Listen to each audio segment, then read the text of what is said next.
The Cattle USA Daily Podcast. Today, we are welcoming Josh Huntsinger onto the podcast today. He is the Director of Agriculture in Placer County.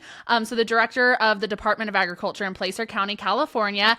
And today, we're going to be talking about a really awesome new initiative that they are doing in their local community, where they have taken 1,200 acres of grazing land that used to be a production agricultural ranching operation a little over a decade ago, and then got sold to the county, and they were using it as a recreational use area for a long time. And then just recently, they have turned it back into a recreational use area slash a cattle ranch again. So they are currently grazing bred heifers on it, but it is also open to the public as well. So a fenced-in 1,200 acre area where it is open to the public for hiking trails, motorbikes, all of the different things like that. It's just really cool what they are doing there in Placer County to really bridge the gap between consumers and production agriculture, while also keeping 1,200 acres in production agriculture and really bridging between their consumer population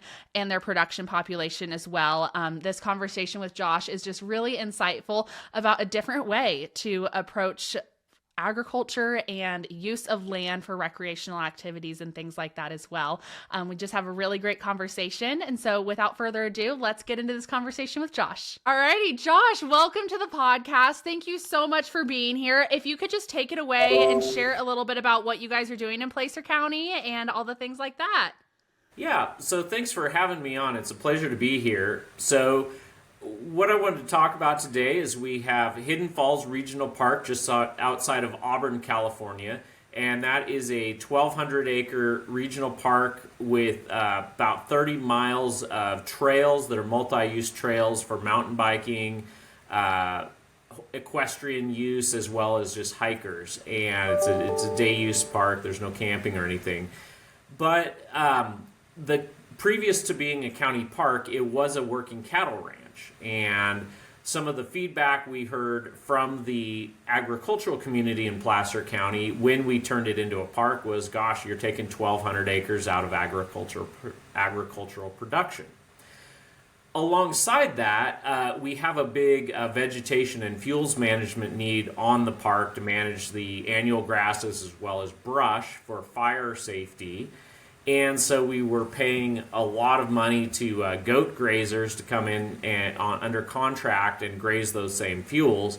And so when I became involved, it was a matter of saying, gosh, we could maybe kill a couple birds with one stone here and get some cattle back onto the property and actually have a cattle rancher pay us to graze rather than paying some of these goat grazing contractors to graze, and get some ag production going on the property, as well as do some of that fuels management, and get some good stewardship, because cattle ranchers typically do a good job helping us with fences, with water source development, and just basically keeping an eye on the place. So that's kind of what we've recently implemented. The 1,200 acre park has about 100 bred heifers primarily. I think there's some steers out there as well. But that's what we've got going on. Yeah, it's just so cool to see all of the advancements and different ways that people are approaching agriculture in different parts of the nation. Can you just expand a little bit more on, do you think that this is working really well because it was previously a cattle ranch? Have you seen success with other things like this outside of like turning a cattle ranch into a recreational area? Or what are kind of your thoughts there? So I'll start off with it has not been a working cattle ranch for at least a decade, or probably more like 15 years. So we had a lot of work to do with fencing, getting the fencing back up to snuff. And then things like gates, because it's a very popular park, and so there's, we've got a lot of users, and so basically we're like, how do we keep the gates closed, and so the cattle don't get out, but that somebody on a horse or a mountain bike or a hiker can still get through the gates or over the barriers easily. So kind of balancing those out. So we actually looked down to the Santa Clara County open space folks down in the Bay Area who have a lot of experience working hand in hand with large open space type parks working in harmony with commercial cattle grazing, and met down with them a couple of years ago and said, tell us everything we need to know. What are all the lessons you've learned? And so they shared a wealth of information. There's a lot of good designs out there for, how to design those crossings or those gates to keep the cows in and allow the public to access as well. And so we learned from that. We did quite a bit of fencing and gate or crossing upgrades. It's been about a month and a half. We've had some cows get out a few times. We've had some feedback from the public as far as, oh my gosh, there's cows now. How do I act around them? So we're still in kind of the teething phase of working out, what are the how are the cows going to use the property? Because we know, cows can be creatures of habit, and they're going to establish their own kind of travel patterns throughout the day and what trails they're going to use. And then for our park users as well, getting them accustomed to being out there with the cattle and kind of all the new things that they need to think about as they're using the park. So when you're working with the community on something like this, how are you guys approaching that with the public of like, hey, so we're going to start introducing this. It's really great for our environment. It's going to be a great thing. There's going to be some of those teething pains, but let's walk through this together. Absolutely. So we've tried to be very proactive in communicating with the public. We have the county has a pretty good social media presence and pretty good outreach mechanisms, and so we've tried to be really proactive with explaining exactly what you said. It's a very positive thing overall, where we're increasing the ag production in the county. We're getting a good grazer who's going to take good care of the property, steward the land, get some fuel reduction benefits out of it. But then the public's going to need to be a little more flexible with the use of the park and the neighborhood as a whole, with things like cattle getting out and things like that, where we're going to work through some issues. It's not going to be perfect until we get this thing a little more get a little more experience with this new dynamic. But I'm really optimistic that it'll be a huge success in the long run. Yeah. So going back a little bit, can you share a little bit more about like the county's heart behind wanting to start something like this? You said yourself it hasn't been a working ranch in over a decade. And so kind of like going back of like, hey, let's reutilize this land as far as like an agricultural corporation and stuff, what the heart behind it and all of that, if you could share a little bit more. Yeah. So Placer County is very... it's an interesting place from a global kind of perspective related to land use policy. So Placer County is one of the fastest growing counties in the state of California as far as human population goes. So we're doing a lot of housing development. And on the other side, the county is very focused on preservation of agricultural land and open space. And so, we've worked, I've been with the county for about 25 years, and throughout that time, we've really worked to, as the county's doubled in population over the last 20, 25 years, we've also tried to balance that development with really aggressive development with really aggressive preservation of agricultural land. And so this park represented a pretty significant, one of the most significant land use acquisitions by the county for the purpose of open space preservation as well as recreational enhancement. However, when the park opened, I think from the get-go, the agricultural community in Placer County was really concerned about kind of taking that 1,200-acre property out of agricultural production and just focusing on the recreational and open space benefits over the agricultural benefits. And so as I've been involved, relaying, as the county's agricultural commissioner, relaying to my board of supervisors and our parks department those concerns and talking about potential solutions and potential win-win solutions where you're paying all this money for goat grazing.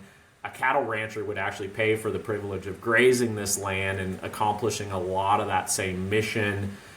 It came together as something that everybody understood was this could be a real potential for benefit for a variety of purposes. And so I think it wasn't a super hard sell. It took some doing to get everything set up, but I think everybody's pretty positive about this outcome.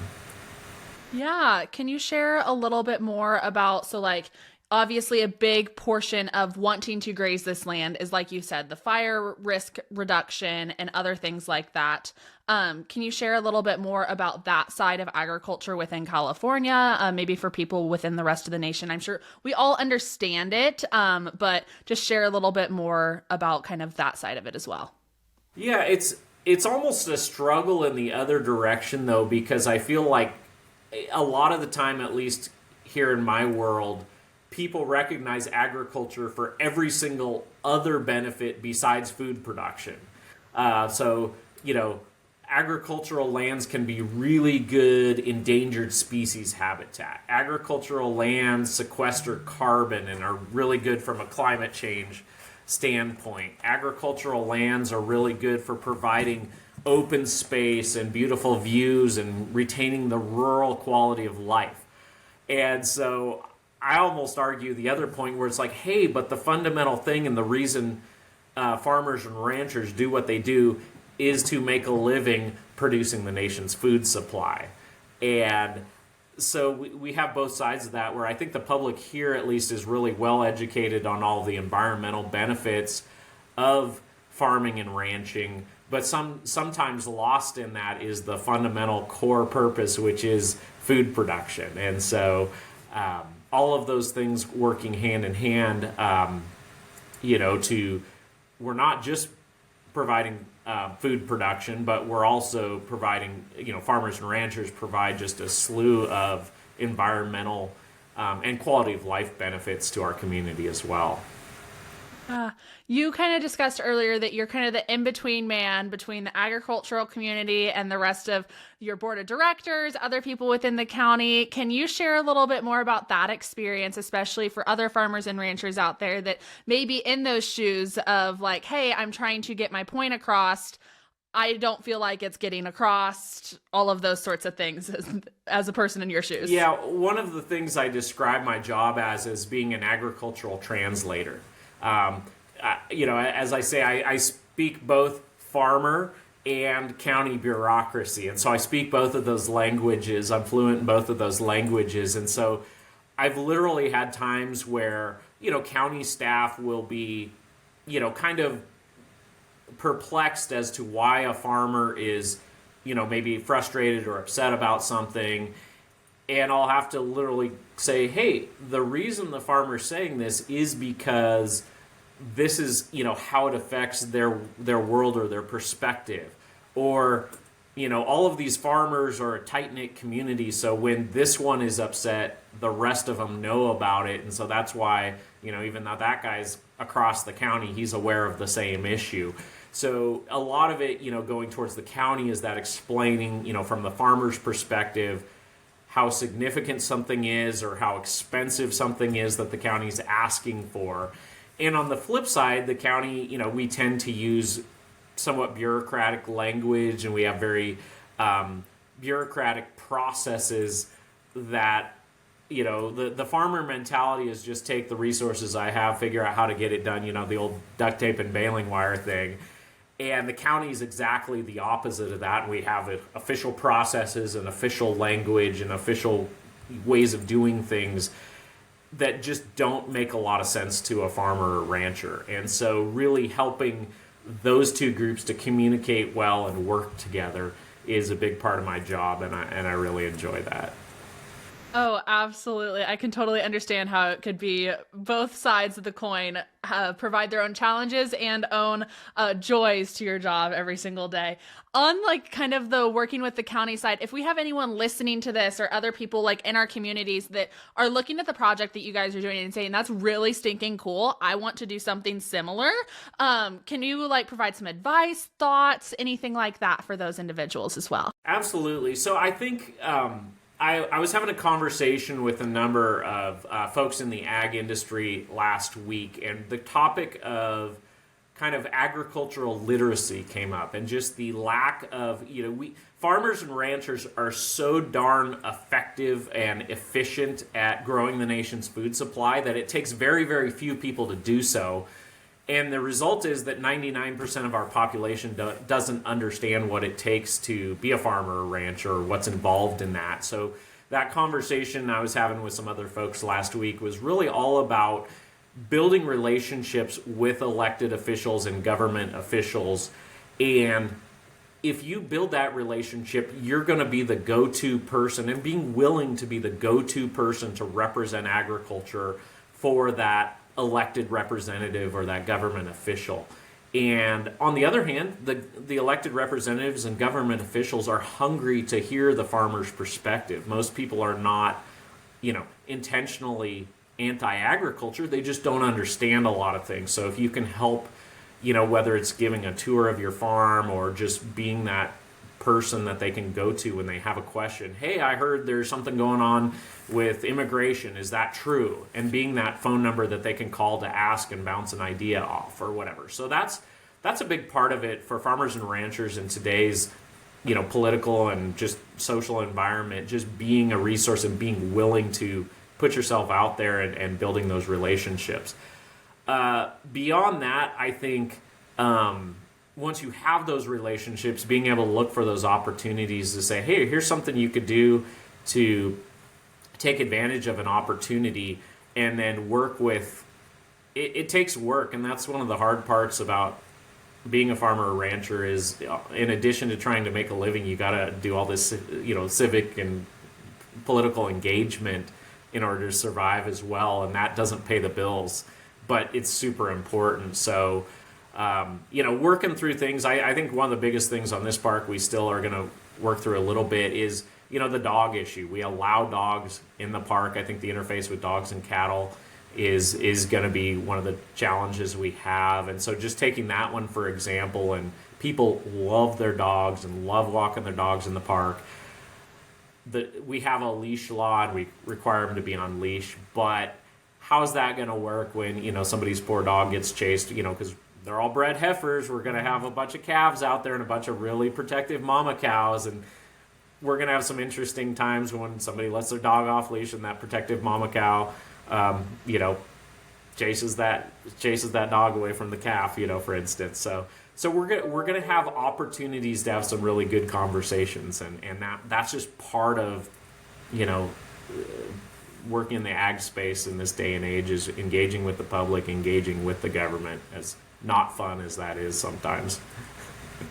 No, absolutely. I do not envy you for the county meetings that you're going to get to sit through after calving season and stuff like that. But again, like you said, it's such a great opportunity to have those conversations that you might not have been able to have otherwise and stuff like that, especially with just a wider audience. You're exposing more people to animal agriculture and what production agriculture actually looks like. Because you have bred heifers there, they're seeing the life cycle of a cow. They get to see the pretty side of animal agriculture and really get to experience that too. Yeah, just on that point, one of the things I thought was really brilliant, and we haven't quite gone there with our scenario, but when we visited the Santa Clara open space to learn from them, they have their corral where they do all their branding and vaccinations and castration and all that great stuff right next to the parking lot. And we asked about that. We said, oh gosh, that's very front and center in this operation. And they said, yes, that's very intentional. We don't want to hide or act ashamed of or be evasive with the public in any part of our operation. And so if we're out there branding and somebody sees that and has a concern, we want to be able to engage with them. This is the rancher we were talking to who was running the cattle on that open space park down in Santa Clara County. And they said, we don't do anything we're ashamed of. We're raising these cattle in a very humane way, but some parts of it, some members of the public may not be familiar with or comfortable with, and we want to hit this head on and have that open conversation. And we say, if somebody's watching and they're not sure about it, it's like, hey, come on over, I'll show you exactly what I'm doing, and we'll talk about it and have a conversation. And I think that was just a brilliant approach that they had. And I think as we get into getting some more experience in long term with our situation, I'm hoping we can have that similar type of public education component about what it takes to be a cattle rancher, for instance. Absolutely. And I feel like you said, it's just so important in today's day and age where the 99% of the population doesn't understand what it takes to be a farmer or rancher and be involved in production agriculture. And so utilizing it as a county funded way and like area that you guys can be like, hey, we're going to support animal agriculture. You guys are going to support us as a county. And then we're going to in turn be feeding into our public and say like, hey, this is why this is important. This is why we're doing this. And in your role as the agricultural commissioner, you can say like, hey, I'm making both sides of the coin happy on this one. Like the ranchers are able to keep their ranching land, animal production agriculture is able to still have that 1,200 acres, but then the consumers over here are able to be educated and educated in such an authentic way of they feel like they have ownership over an area in their community. They feel like they're involved in it. Like if they're a person that's going out there every Sunday and walking with their family and their dog, like they get to feel what we feel on our ranches every single day. And I feel like that's something that you can't fabricate that. You really can't. And it's just so cool what you guys are doing out there. And I'm really, really excited to see how this project continues to grow and evolve and all of those things, and just continue to see how this has impacted your guys' community over the coming years. It's really, really exciting. Absolutely. Yeah. This is just the beginning of it. And I truly believe this will be a really successful endeavor for our grazer, as well as the public, as well as the land management goals we have out there, and stewardship goals that we have for that park. Absolutely. Well, Josh, thank you so much for your time today. I really appreciate it. To everyone listening, thank you for being here. If you enjoyed today's conversation with Josh, make sure you like, subscribe, rate, review, share with your friends, share with your like political friends or people involved in your county commissioners, things like that. We would love for them to be able to hear this amazing conversation and maybe spark some ideas in your local communities, local areas where you guys are involved with either agriculture or on your county commissions or things like that. So thank you so much, Josh, again for being here. And to all of you listeners, we will see you all tomorrow on another episode.